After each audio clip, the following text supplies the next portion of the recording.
ላይ ደግሞ የመጽሐፍ ቅዱስ ቅዱስነት ነው የምንመለከተው። የመጽሐፍ ቅዱስ ቅዱስነት ይሄ ምን ማለት ነው? ያው ቅድስና ሁለት አይነት ነው እንደምታውቁት። ሁለት አይነት ነው ማለት ዶክመንት የምትሉ ሰዎች ደግሞ ቴሌግራም ላይ አስቀምጣለሁ በስነ ስርዓት እንትን ያለ የተዘጋጀ ዶክመንት አለ። ወርድ ነው ወደ ፒዲኤፍ ቀይሬ ምናምን ወይ ከነ ወርድ ዶክመንቱ ሰጣችሁና እዛው እንደ ፍጥርጥሩ ታረጉታላችሁ ማለት ነው። ግን በጣም ጽድት ያለ ኖት ነው። እኔ አይደለም ያዘጋጀሁት በእርግጥ ያንን ዶክመንት ስላየሁት ሰጠውታለሁ ማለት ነው። ለሁላችሁም እዛ ግሩፕ ላይ አስቀምጣለሁ።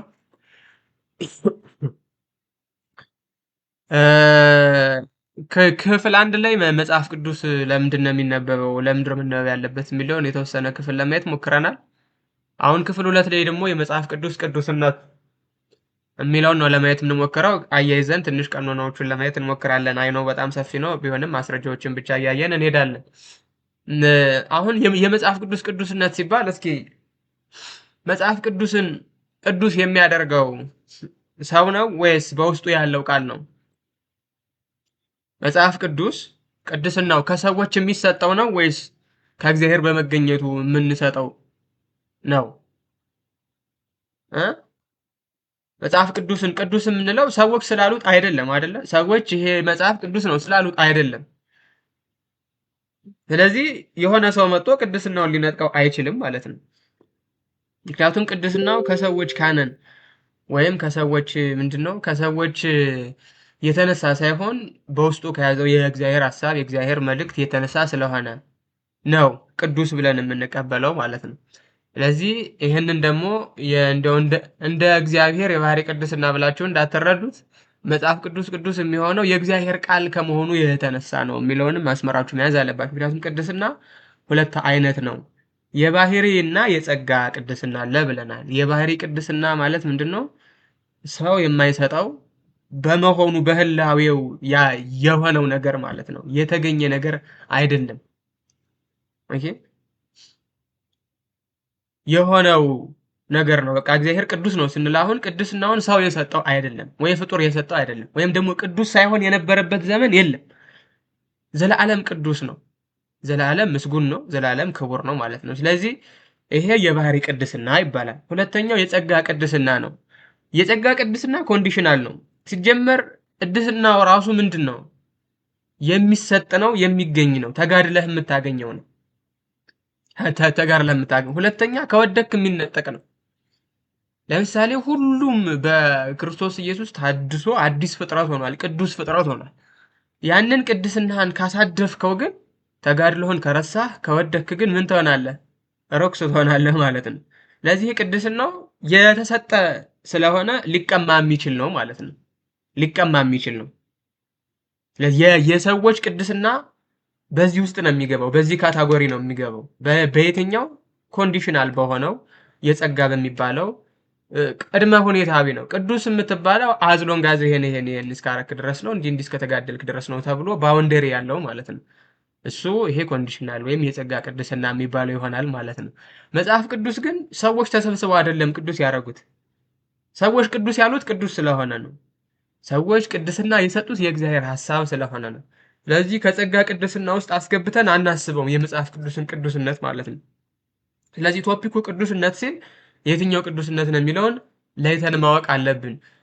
ቃሉ ራሱ ምን ማለት ነው የሚለውን የተወሰነ ቃሉ ራሱ መጽሐፍ ማለት ምንድን ነው? መጽሐፍ ማለት በአንድ ጥራዝ ስር የሚገኙ የጽሁፎች ስብስብ ማለት ነው አይደለ? መጽሐፍ ማለት በቃ እሱ ነው ትርጉሙ። በሆነ አይነት ሳም ዌይ ኦፍ ፎርማት ያሉ ሀሳቦች፣ ጽሁፎች፣ መልእክቶች ያ መጽሐፍ ሊባል ይችላል። ስቴኒዮግራፊ የምታውቋላችሁ? ስቴኒዮግራፊ ወይም ምን ማለት ነው? ስቴኖግራፊ ላይክ በጣም ውስብስብ የሆኑ ጽንሰ ሀሳቦችን እኛ ጠልሰን በምንለው ወይም በስዕል መግለጽ መቻል ማለት ነው። አሁን እነሱ ምንድን ነው የሚያሳዩት?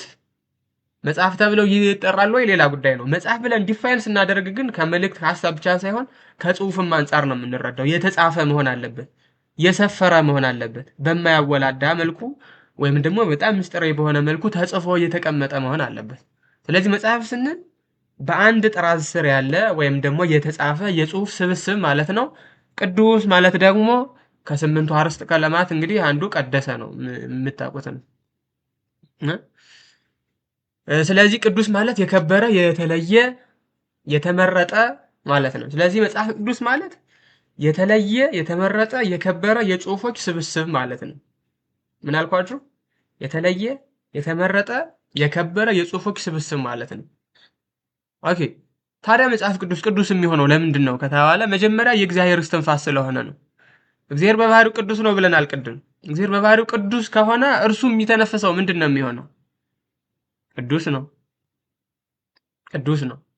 ይህንንም ዘፍጥረት 15 1 ላይ ከዚህም ነገር በኋላ የእግዚአብሔር ቃል በራእይ ወደ አብርሃም መጣ እንዲህ ሲል አብርሃም ሆይ አትፍራ፣ እኔ ለአንተ ጋሻህ ነኝ፣ ዋጋህም እጅግ ታላቅ ነው አለው። ይሄ ቀጥታ የእግዚአብሔር የያህዌ ንግግር ነው። ይሄ የያህዌ ንግግር ነው። ስለዚህ ከያህዌ ንግግር የተነሳ ይሄ መጽሐፉ ምን ይሆናል? ቅዱስ ይሆናል ማለት ነው።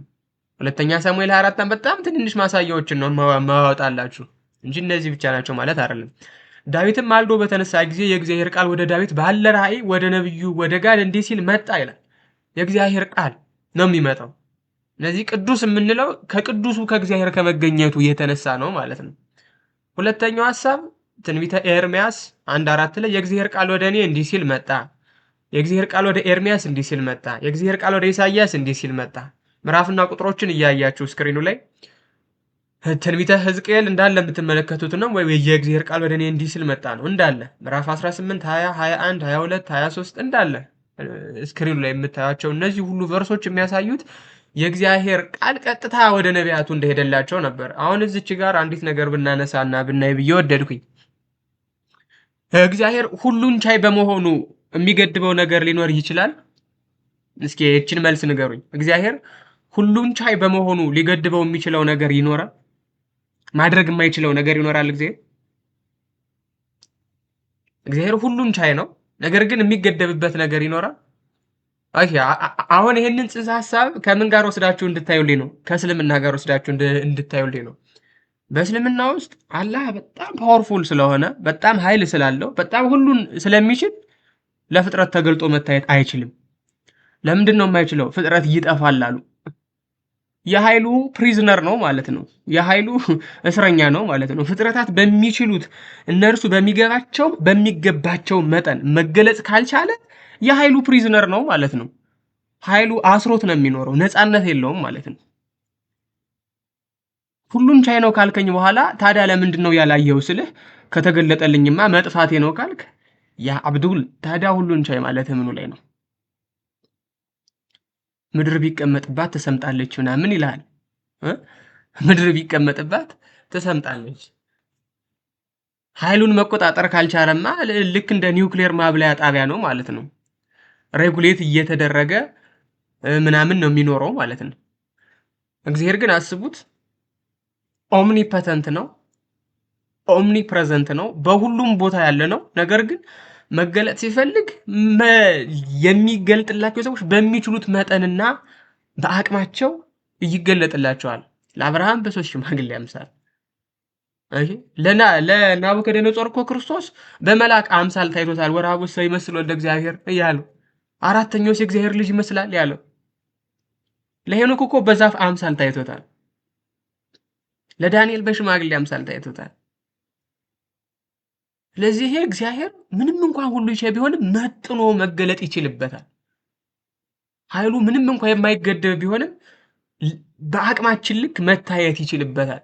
እንደዛ ሲሆን ኤልሻዳይ የሚለው ሁሉን ቻይ የሚለው ስም ለእግዚአብሔር ብቻ ተገቢው ሆኖ እናገኘዋለን ማለት ነው። ለሌሎች አማልክት አይገባቸውም ይሄ ስም። ለሌሎች አማልክት አይገባም። ለምሳሌ ለአላህ አይገባውም ብያለሁ። ለምንድን ነው የማይገባው? ኃይሉን መመጠን ስለማይችል፣ ፍጥረት በሚችሉት መልኩ መገለጥ ስለማይችል ኃይሉ ፕሪዝነር ነው። የኃይሉ ፕሪዝነር ነው እሱ ራሱ። ኃይሉ ይዞት ነው የሚኖረው። እግዚአብሔር ግን በወደደ በፈቀደ መልኩ ይገለጣል ማለት ነው። ያ ደግሞ ሁሉን ቻይ ለመሆኑ አንዱ ትልቁ ማሳያ ይሄ ነው። በጣም ትልቁ ማሳያ። ስለዚህ እነዚህ የእግዚአብሔር ቃል ወደ እኔ እንዲህ ሲል መጣ እያሉ ያስቀምጡት ነገሮች በሙሉ የእግዚአብሔርን እውነተኛ እና ቀጥተኛ ከፍጥረቱ ጋር ያለውን ግንኙነት የሚያሳዩ ናቸው። ምንና ምን ነው ያልኳችሁ? እውነተኛና ቀጥተኛ ከእግዚአብሔር ጋር ያለን ግንኙነት የሚያሳዩ ናቸው። ምኖቹ? የእግዚአብሔር ቃል ወደ እኔ እንዲህ ሲል መጣ ብለው ነቢያት የመሰከሩበት ማለት ነው። ቁርአን ውስጥ መሐመድ አላህ ከኔ ጋር ተነጋገረ፣ አላህ እንደዚህ አለ ተብሎ ጭራሽ ልታገኙም አትችሉ፣ አይታሰብምም ሲጀመር። ነገር ግን የኮከቡ ምዕራፍ ላይ አለ። እሱን አንድ ቀን አሳያችኋለሁ። ስለዚህ ቅዱስነቱ ከእግዚአብሔር የተገኘ በመሆኑ ነው የሚለውን ይኸው ማስረጃዎች ከዛው ከመጽሐፉ እናወጣለን ማለት ነው። ሁለተኛው ቅዱስነቱን የሚያረጋግጠው በራሱ በእግዚአብሔር ትእዛዝ የተጻፈ መጽሐፍ ስለሆነ ነው። በራሱ በእግዚአብሔር ትእዛዝ የተጻፈ መጽሐፍ ስለሆነ ነው። ምን ማለት ነው? በእግዚአብሔር ትእዛዝ የተጻፈ ስለሆነ የሆኑ ሰዎች ብድግ ብለው ተነስተው እስኪ መጽሐፍ ቅዱስን ጻፍ ምናምን ብለው አይደለም እየጻፉት። ለምሳሌ ዘጸአት 17:4 ላይ እነዚህ እንደ ምሳሌነት ያቀረብኩላችሁ ናቸው። እግዚአብሔርም ሙሴን የአማሌቅን ዝክር ከሰማይ በታች ጨርሼ እደመስሳለሁና ይህን ለመታሰቢያ በመጽሐፍ ጻፈው፣ በኢያሱም ጆሮ ተናገር አለው። አያችሁ፣ አሁን ዘዳግም ላይ ብዙ ጊዜ ኮንፊውዥን ይነሳል። ዘዳግም ወደ መጨረሻው አካባቢ ሙሴ ሞተ ካለ በኋላ እንደገና ዘዳግምን ደግሞ ሙሴ ጻፈው እንላለን። እንዴት ከሞተ በኋላ እንዴት ጻፈው ይባላል? ምናምን ይባላል። ጅሎች። ከሙሴ ጋር ከመጀመሪያው ጀምሮ የነበረ ማን ነው? ኢያሱ ሙሉ ምስክር ነው። የመጨረሻዎቹን ክፍል ኢያሱ እንደጻፈው እዛው መጽሐፋችን ውስጥ ማምጣት እንችላለን፣ ማስረጃ ማምጣት እንችላለን። ስለዚህ እግዚአብሔር በራሱ ትእዛዝ ያስጻፈው መጽሐፍ ነው ስንል ዳይሬክት ኮቴሽን እየሰጠን ነው፣ እዛው ከመጽሐፍ ቅዱስ ውስጥ ማለት ነው። ሁለተኛ ትንቢተ ኤርምያስ ምዕራፍ 30 ቁጥር 2 ላይ የእስራኤል አምላክ እግዚአብሔር እንዲህ ይላል፣ የነገርኩህን ቃል ሁሉ በምን ጻፈው? በመጽሐፍ ጻፈው ይላል። ትንቢተ ኢሳይያስ 38 ላይ አሁንም ሂድ፣ ለሚመጣውም ዘመን ለዘላለም እንዲሆን በሰሌዳ ላይ በመጽሐፍም ውስጥ ጻፍላቸው። በቃል ያለ ይረሳል፣ በመጽሐፍ ያለ ይወረሳል። ከዚህ የሚመጣ ነው፣ ከመጽሐፍ ቅዱስ ነው መነሻው። መዝሙር 86 ላይ ደግሞ እግዚአብሔር ነገረውም ለሕዝቡ በመጽሐፍ፣ እግዚአብሔር ለሕዝቡ በመጽሐፍ ይነግራቸዋል ይላል። እግዚአብሔር ለሕዝቡ በምንድን ነው የሚነግራቸው? በመጽሐፍ። አሁን በጣም የሆነ ምልክት ተአምራት እንዲደረግ የሚፈልግ ሰው አለ። ልክ እንደዛ ሲኦል ውስጥ ገብቶ አብርሃምን እንደለመነው ሰውዬ ማለት ነው። ኧረ እባክህ ትንሽ ውሃ ላክልኝ ለአልዓዛር ይለዋል። አይ በእኔና በአንተ መካከል ትልቅ ገደል አለ ይለዋል። ሰውየው መጽሐፍትን የሚያክሉ ትልቅ የእግዚአብሔር ሐሳብን የተሸከሙ ነገሮች ተቀምጠው እያለ መልእክተኛ ላኩልኝ ወደ ወንድሞቼ ወደዚህ ቦታ እንዳይመጡ ይላል። የአብርሃም መልስ በጣም የሚደንቅ ነው። ለእነሱ ምንና ምን አሉላቸው? ኦሪትና ነቢያት አሉላቸው። በመጽሐፍ ካላመነ ሰው ተአምር ተደርጎለት ሊያምን አይችልም። በተአምር የሚያምኑ ሰዎች ሲጀመር ምንድናቸው? ተጠራጣሪ፣ ልባቸው የተከፈለ ወዘተርፈ ማለት ነው። ተአምር ሲጀመር ሰውን ማቅረቢያ ነው። መጽሐፍና ትምህርት ነው በሃይማኖት እንድትጸና የሚያደርግህ። ምንና ምን? ተአምር ምንድነው? ማቅረቢያ ነው። ሰውን ወደ ማመን ማምጫ ነው። ወደ ቤተክርስቲያን ወደ ሃይማኖት ማቅረቢያ ነው። ተአምር ከቀረበ በኋላ የሚጸናው በትምህርትና በመጽሐፍ ነው። በትምህርትና በመጽሐፍ ማለት ነው። ከዛ ውጪ ግን በተአምራት መጥቼ በተአምራት እኖራለሁ ማለት ክርስትናንም አለመረዳት ነው። ሙሉ የእግዚአብሔርን ሐሳብም ትቶ የኔ በዘፈቀድኩ ልሄድ እንደማለት ያለ ሐሳብ ነው። ስለዚህ እግዚአብሔር ይነግረው ለዚህ በመጽሐፍ ይሄው ቀጥታ ከእግዚአብሔር ከራሱ በተሰጠ ትእዛዝ የተጻፈ መጽሐፍ መሆኑን ያሳያል ማለት ነው። ሶስተኛ እግዚአብሔር ያንን ሐሳቡን እንዲፈጽሙለት የመረጣቸው ሰዎች አሉ። ይህንንም ሁለተኛ ጴጥሮስ 1:20 ላይ ምን ተብሏል? ይህን በመጀመሪያ ያውቁ፣ በመጽሐፍ ያለውን ትንቢት ሁሉ ማንም ለገዛ ራሱ ሊተረጉም አልተፈቀደም። ትንቢት ከቶ በሰው ፈቃድ አልመጣምና፣ ዳሩ ግን በእግዚአብሔር ተልከው ቅዱሳን ሰዎች በመንፈስ ቅዱስ ተነድተው ተናገሩት። ይሄ ፐርሶኒፊኬሽን የሚባል ትምህርት አለ በቤተክርስቲያናችን። ፐርሶኒፊኬሽን ማለት ምንድን ነው? መንፈስ ቅዱስ ቅዱሳንን አነሳስቶ ስራ ሲያሰራቸው ፐርሰናሊቲያቸውን ሟጥጦ ሳይወስድ ሳይገረኝ ነው።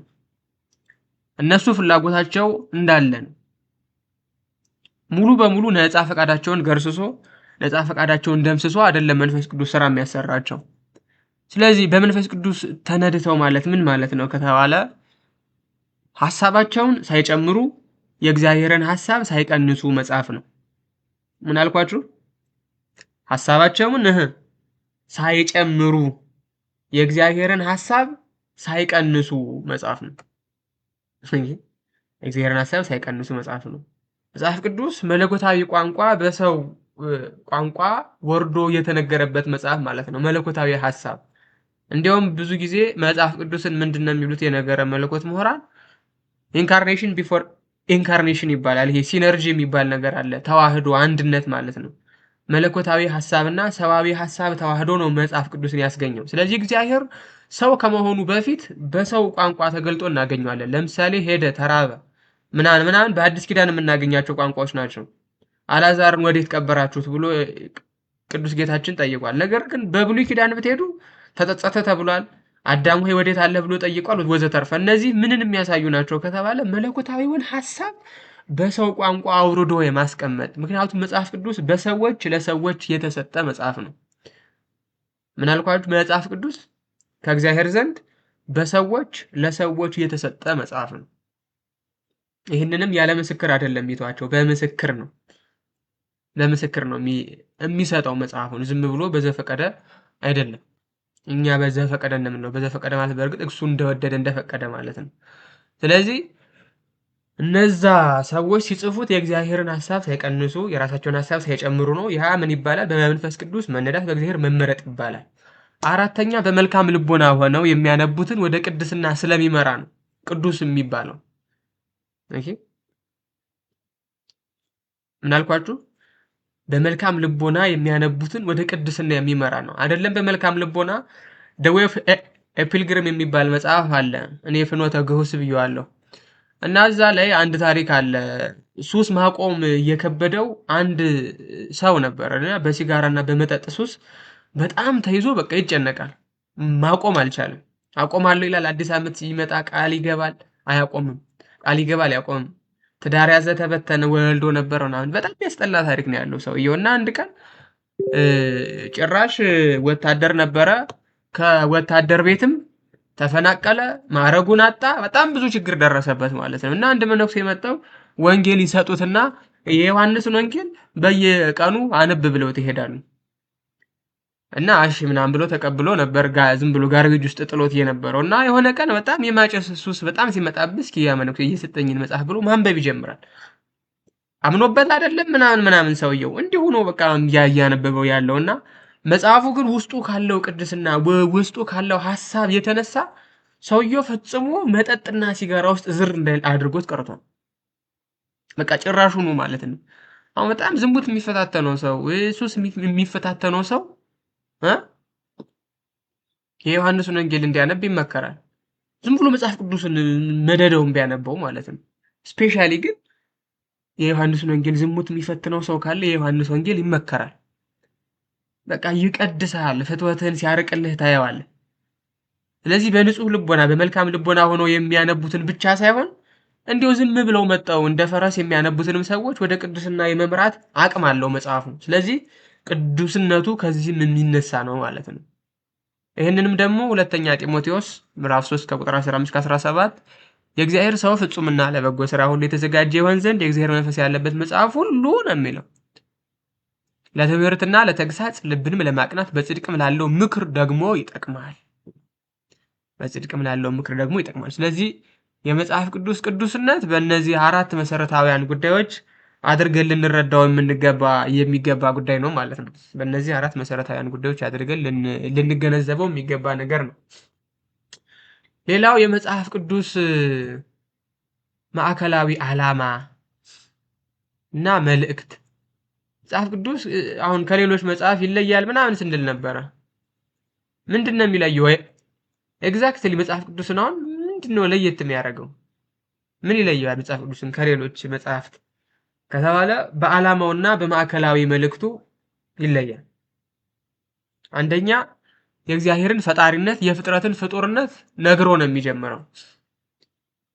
ይህ ዓለም አስገኚ፣ መጋቢ፣ ሰሪ፣ ተቆጣጣሪ እንጂ እንደዚሁ በዘፈቀደ የተገኘ እንዳልሆነ አስቀምጦ ነው የሚጀምረው። ይህንንም በኋላ ላይ አንድ ጥናት ማንሳት ብችል ደስ ይለኛል።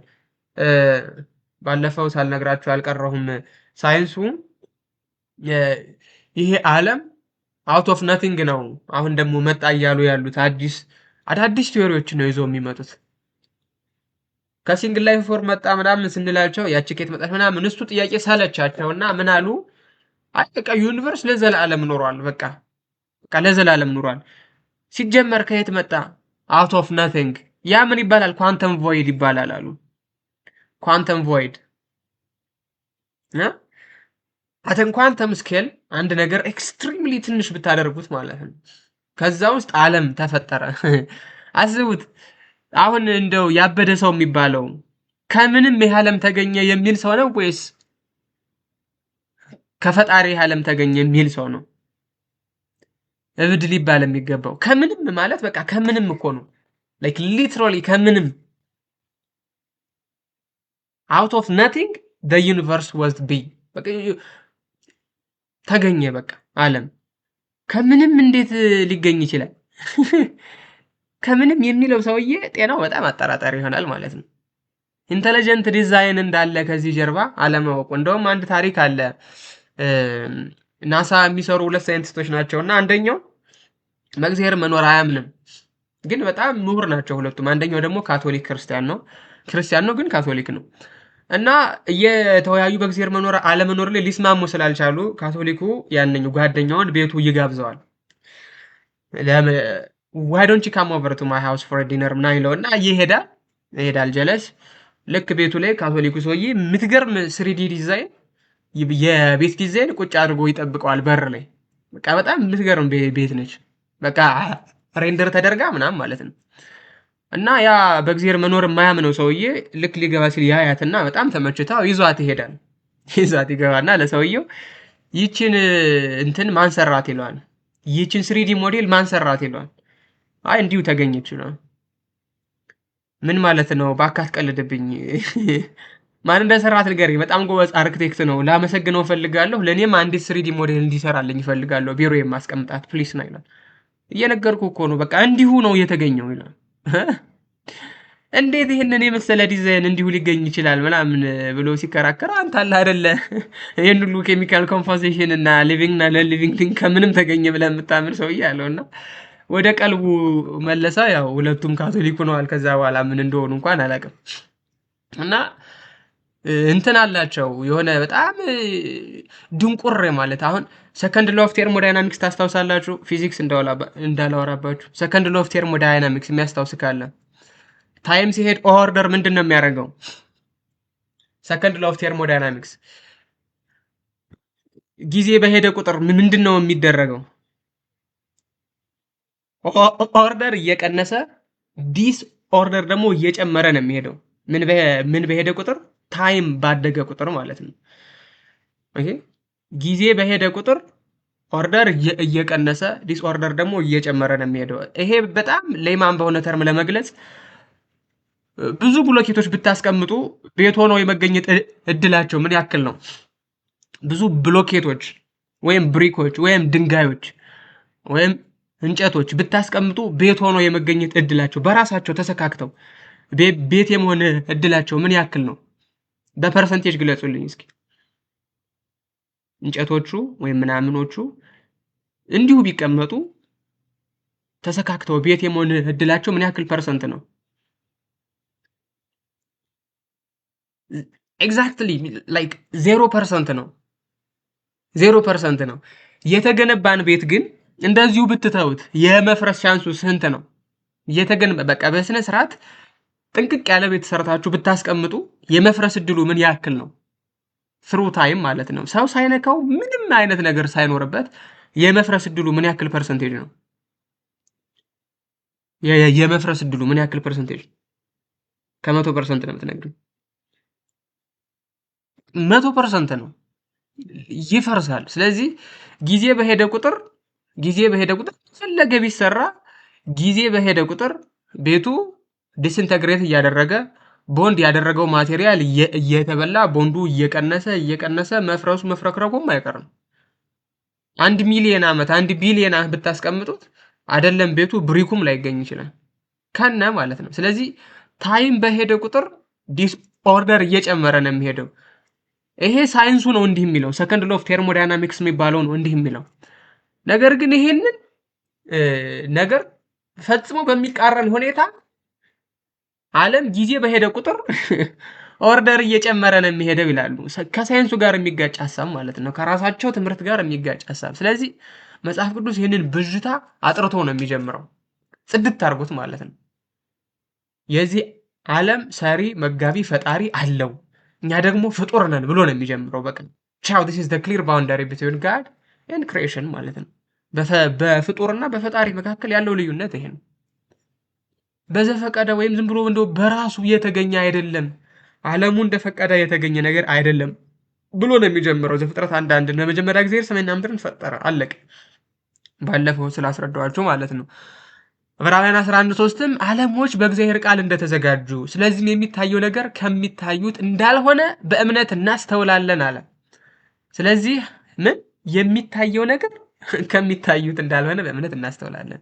ዕብራውያን 11:3 ዮሐንስ 1:3-4 ሁሉ በእርሱ ሆነ በክርስቶስ ከሆነውም አንዳችስ እንኳን ያለ እርሱ አልሆነም። በክርስቶስ በእርሱ ሕይወት ነበረች፣ በክርስቶስ ሕይወትም የሰው ብርሃን ነበረች፣ ክርስቶስ። ስለዚህ ይሄንን ባውንደሪ ግልጥ አድርጎ ነው የሚጀምረው መጽሐፍ ቅዱስ። የተወዛገበ የተምታታ ሐሳብ የለውም።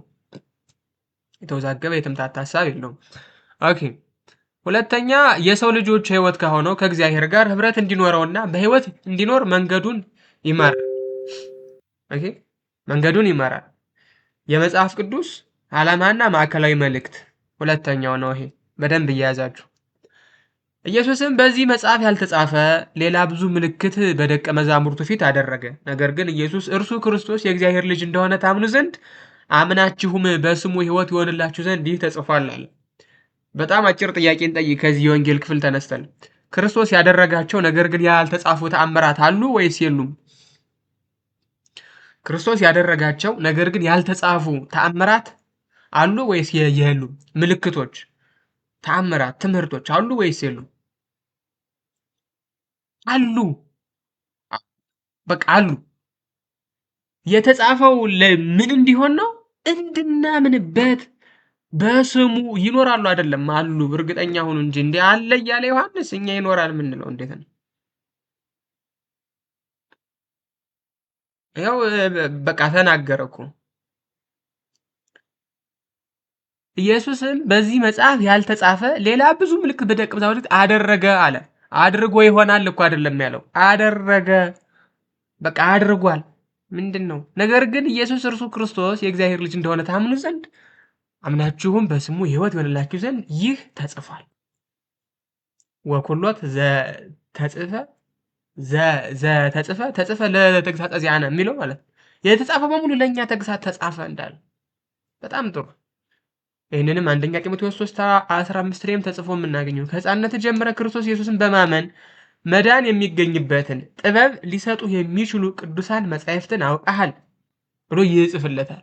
ሉቃስ 1:77 ላይ ደግሞ ምን ይላል? እንደዚህም የኃጢአታቸው ስርየት የሆነውን የመዳን ምን ዕውቀት ለሕዝቡ ትሰጣለህ ያለው ይህንኑ የሚያስረዳ ነው። በቃ ማዕከላዊ ሐሳቡ ይዘቱ ሰው እንዲድን ነው፣ ከእግዚአብሔር ጋር አንድ እንዲሆን ነው፣ ቴዎሴስ ሱታፌ መለኮት እንዲኖረው ነው። በጣም የሚጎለው ነገር አሁን እዚህ ሶሻል ሚዲያ ላይ ይሄ ነው የምታዘበው ነገር ማለት ነው። በጣም የምታዘበው ነገር ይሄ ነው። ኢየሱስ ኢየሱስ ኢየሱስ ኢየሱስ ይባላል። ኢየሱሳዊ ሕይወት የለንም። ተክልዬ ተክልዬ ተክልዬ ይባላል። ነጠላ ይዘህ ታሸበሽባለህ፣ ታሸበሽቢያለሽ። ለማሸርገድ የሚለን የለም። መልክዓ ተክለ ሃይማኖት በሕይወታችን አድርሰን አናውቅም ጭራሽ ማለት ነው።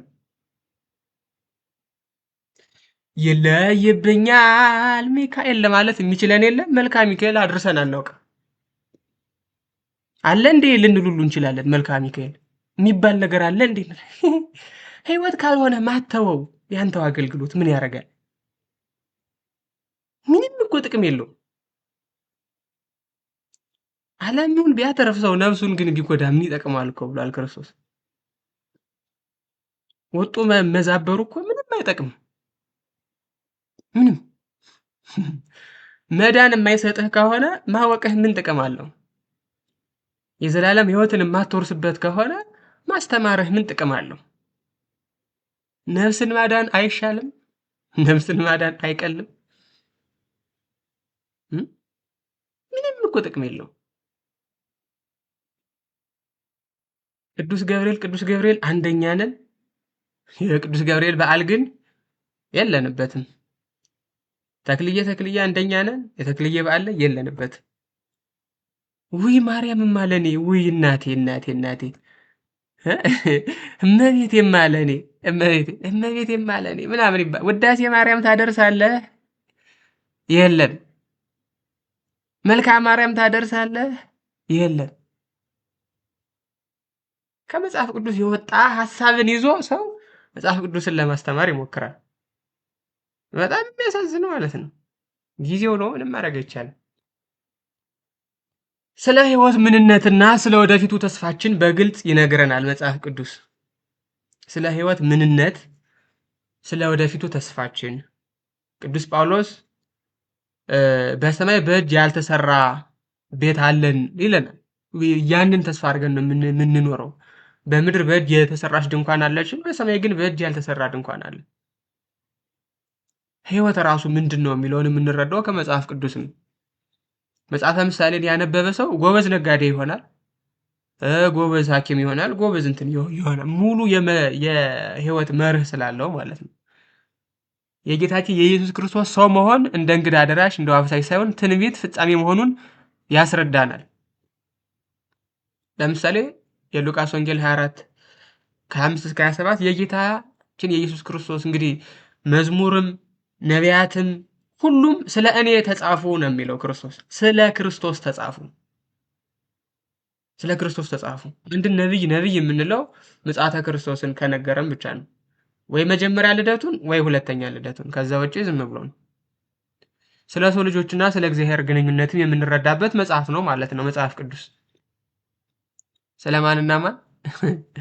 ስለ ሰው ልጆችና ስለ እግዚአብሔር ግንኙነት የምንረዳበት መጽሐፍ ነው ማለት ነው። እሺ እስኪ ምናልባት